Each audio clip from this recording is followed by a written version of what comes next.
आणि आता थेट नाशिकमध्ये जाऊया, तिथे मुख्यमंत्री देवेंद्र फडणवीस बोलत आहेत। भक्तीचा करण्याचा प्रयत्न आपला आहे। ही एक सुरुवात आपण केलेली आहे। 31 ऑक्टोबरला ध्वजारोहण होईल आणि मग त्यानंतर आपल्याला कल्पना आहे की ज्या प्रकारे तारखा पुढच्या निघालेल्या आहेत त्या तारखांप्रमाणे पुढचं कार्य चालेल। पण कुठेतरी आज एक सुरुवात भक्तीच्या रूपानं या ठिकाणी आपण केली आहे, कारण हा भक्तीचा सोहळा आहे। जी काही कुंभची कामं आहेत ही वेगानं चाललेली आहेत। काही अडचणी आहेत त्या आम्ही दूर करतो।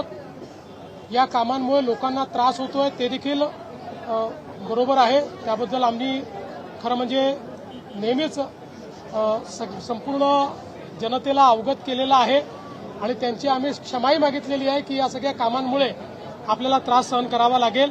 पण मला विश्वास आहे की कामं पूर्ण झाल्यानंतर एक बदललेलं स्वरूप नाशिक आणि त्र्यंबकेश्वरचं आपल्याला पाहायला मिळेल। समन्वयाचा अभाव दिसतो आहे, त्यामुळे हा नागरिकांना त्रास सहन करावा लागतो। समन्वयाचा अभाव नाही आहे, मात्र हे खरं आहे की महानगर गॅसचं जे काही काम झालं ते काम थोडं डिले झाल्यामुळे आणि ते कोऑर्डिनेटेड न झाल्यामुळे काही अडचणी निर्माण झाल्या।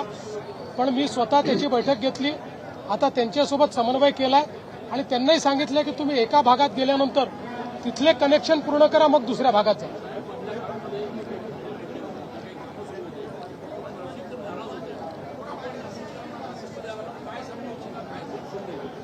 मी नाशिककरांना सांगू इच्छितो की आता एका वेळी खूप कामं सुरू झाल्यामुळे थोड्या अडचणी आहेत, पण निश्चितपणे ही कामं पूर्ण झाल्यानंतर नाशिकचा चेहरा मोहरा आपण बदलू।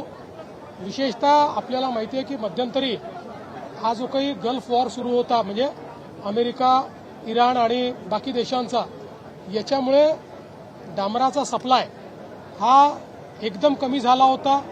अनेक अडचणी होत्या, त्या हळूहळू अडचणी दूर झालेल्या आहेत। त्यामुळे ही सगळी कामं आपण नीट करून घेऊ। सगळ्यात महत्त्वाचं आहे की सगळी कामं आपण जर बघितलं असेल तर पालकमंत्र्यांनी वारंवार सांगितलं आहे की सगळी कामं पारदर्शीपणे चाललेली आहेत। आताही काल परवा जे टेंडर झालं 36% बिलो आहे आणि घोटी त्र्यंबकेश्वरचं, त्यामुळे जे काही आपण पैसे दिलेले आहेत त्यापेक्षा कमी पैशात ही कामं होत आहेत। त्याचा दर्जाही चांगला राहिला पाहिजे, हा आमचा प्रयत्न असणार आहे।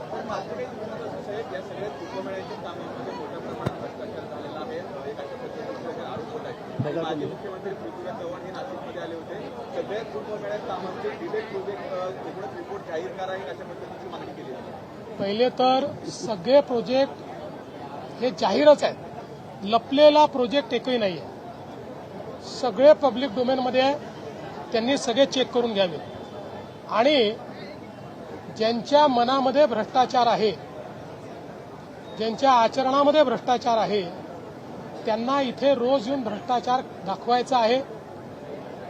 अतिशय ज्याला आपण सोची समजी साजिश म्हणतो, विचारपूर्वक रोज प्रत्येकाने या ठिकाणी बोलायचं भ्रष्टाचार होतोय, जेणेकरून कुंभमेळा बदनाम झाला पाहिजे।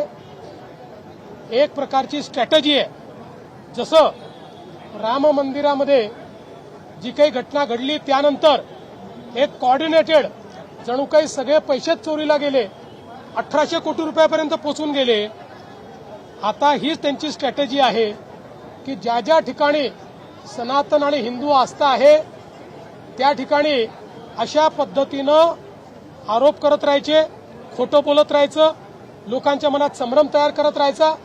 पण त्यांनी किती संभ्रम तयार करायचा प्रयत्न केला तरी देखील ये पब्लिक है, ये सब जानती है। सगळ्या कामांमुळे गिरीश भाऊ असतील किंवा स्थानिक महापौर असतील, स्थानिक मंत्री असतील, यांना रोषाला सामोरं जावं लागतं। तुम्ही त्यांना कार्यक्रमात सल्ला दिला की नाही, निश्चितपणे रोषाला सामोरं जावंच लागतं। इतकी कामं चालली आहेत, त्या कामांमुळे लोकांना जो त्रास होतोय, लोक साहजिक रोष करतील आणि तो रोष हा पहिल्यांदा तर महानगरपालिका, आमदार, मंत्री यांच्याच अंगावर येणार आहे। पण मी त्यांना असं सल्ला दिलाय की जर आपण चांगलं काम करतोय तर थोडं रोषालाही समोर गेलं पाहिजे।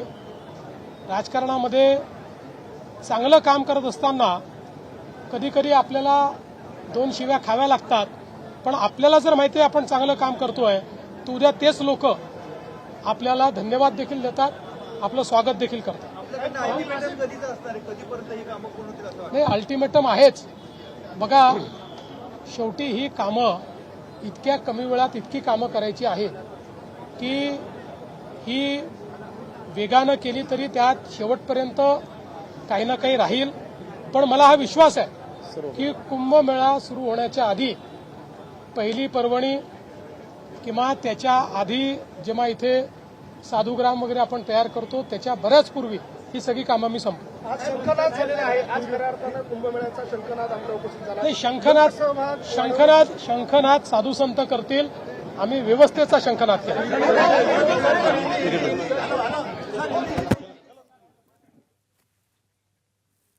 मुख्यमंत्री देवेंद्र फडणवीस नाशिकमध्ये बोलत होते आणि कुंभमेळ्याच्या तयारीच्या अनुषंगाने जी गैरसोय सध्या नागरिकांची होतीये त्याबद्दल त्यांनी दिलगिरी व्यक्त केलेली आहे आणि त्याचबरोबर जे प्रश्न त्यांना विचारण्यात आले भ्रष्टाचाराच्या अनुषंगाने किंवा जो विलंब होतोय त्या कामांच्या अनुषंगाने त्यावरही त्यांनी उत्तरं दिली.